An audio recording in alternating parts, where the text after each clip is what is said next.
और क्या गाजा में युद्ध हार जाएगा इजराइल? क्योंकि इजराइल से आई एक खबर ने दुनिया को चौंका दिया है। रिपोर्ट के मुताबिक गाजा में इजराइल के बहुत से सैनिकों की मौत हुई है और अब वहां सैनिकों की भारी कमी पड़ने लगी है। रिपोर्ट में यह भी दावा किया गया है कि इजराइल के नौजवान फौज में भर्ती नहीं होना चाहते।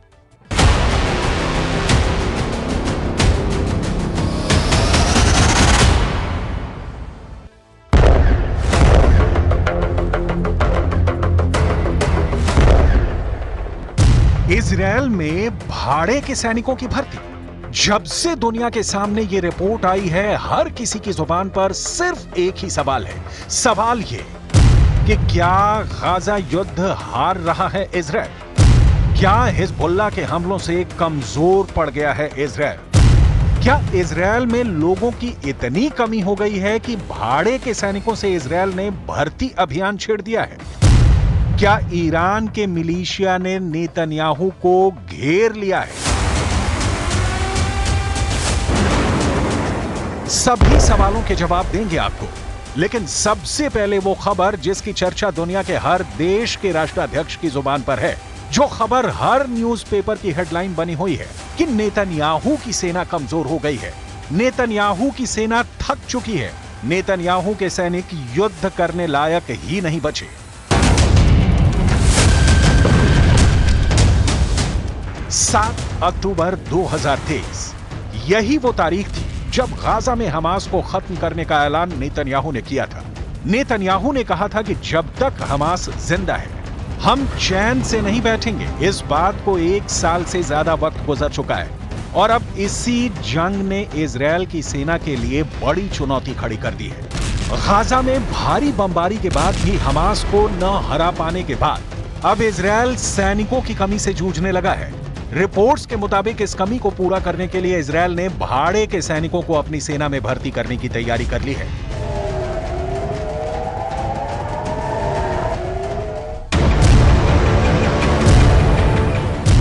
गाजा जंग लड़ते लड़ते इजरायली सेना के हौसले पस्त हो चुके हैं। अरब मीडिया की रिपोर्ट्स के मुताबिक कई इजरायली सैनिक जंग के मैदान से भागने लगे हैं। इजरायल की रिजर्व सेना ने भी जंग का हिस्सा बनने से इनकार कर दिया है। इसलिए अब इजरायल अपनी सेना में विदेशी लड़ाके भी भर्ती करने लगा है और इसके लिए वो लड़ाकों को कई तरह के लालच भी दे रहा है। 7 अक्टूबर के बाद से इजरायल के लगभग 12,000 सैनिक घायल हुए हैं और 783 सैनिक मारे गए हैं। जानकारों का दावा है कि मरने वाले सैनिकों की तादाद इससे और कहीं ज्यादा हो सकती है। रिपोर्ट्स के मुताबिक घायलों में 140 सैनिक ऐसे हैं जो अब कभी भी बिना सहारे के नहीं चल पाएंगे। बंदूक उठाओ, नागरिकता लो। विदेशी मीडिया के मुताबिक इजरायल अपनी फोर्स में भाड़े के सैनिकों को भर्ती करने के लिए तरह तरह की लालच भी दे रहा है।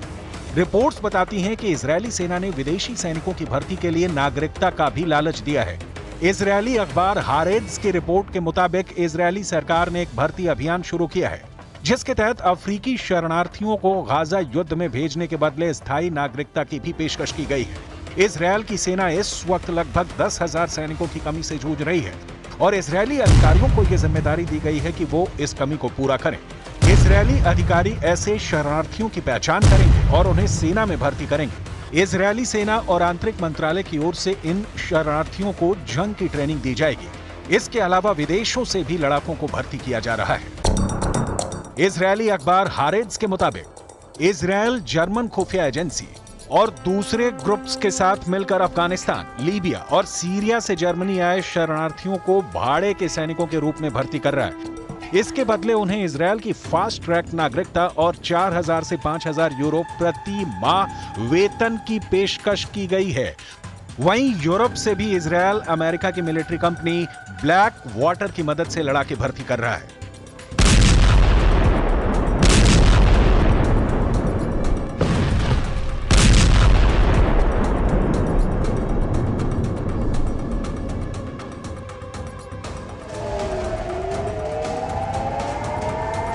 अब इस तस्वीर को देखिए। अभी 4 दिन पहले की ये खबर है जब आईडीएफ ने आधिकारिक तौर पर उत्तरी गाजा में मारे गए अपने सैनिकों के नाम और तस्वीरें जारी की। मारे गए सैनिकों में स्टाफ सार्जेंट और कार्ड्स, staff sergeant Neve Yair, staff sergeant गैरी लाल यूरिकिमा, staff sergeant Ofir Eliyahu. Israel के ये सभी सैनिक केफिर ब्रिगेड की शिमशोन बटालियन के थे। गाजा से पहली बार ऐसी तस्वीरें आई हैं, ऐसा नहीं है। इजरायली फोर्स गाजा में हमास को नुकसान पहुंचा रही है तो हमास भी आईडीएफ को बख्श नहीं रहा है। हमास के फील्डर भी जगह जगह तैनात हैं। सवाल उठता है कि क्या वाकई इजरायली सेना को 1 साल के युद्ध में सैनिकों और हथियारों का भारी नुकसान हुआ है? विदेशी मीडिया की माने तो हाँ, इजरायल 1 साल में बहुत कमजोर हुआ है। 13 अप्रैल 2024 ये वो तारीख थी जब ईरान ने इजरायल पर 300 से ज्यादा किलर ड्रोन, क्रूज और बैलिस्टिक मिसाइलों से हमला बोला था। हालांकि अमेरिका भी इजरायल के साथ हमले का मुकाबला करने के लिए खड़ा था, लेकिन इजरायल की खुफिया एजेंसियां यह पता लगाने में नाकाम रहीं कि ईरान इतना बड़ा हमला करेगा। ईरान का हमला इजरायल की उम्मीद से बहुत बड़ा था। अमेरिका के F-15 लड़ाकू पायलटों ने ईरानी हमलों से मुकाबले के उस क्षणों को याद किया है। पायलटों ने बताया है कि ईरानी हमले के दौरान एक समय उनके पास फाइटर जेट में मिसाइलें खत्म हो गई, जिसके बाद उन्होंने बंदूकों का इस्तेमाल करना शुरू कर दिया था। अमेरिकी मीडिया को दिए एक इंटरव्यू में F-15 के पायलट ने बताया कि ईरानी हमले का सामना करते समय उनके पास हवा से हवा में मार करने वाली मिसाइलें खत्म हो गई, इसलिए उन्होंने फाइटर जेट में लगी बंदूकों से ड्रोन का मुकाबला किया। उन्हें इसकी उम्मीद नहीं थी जब लगा कि अब जान नहीं बचेगी।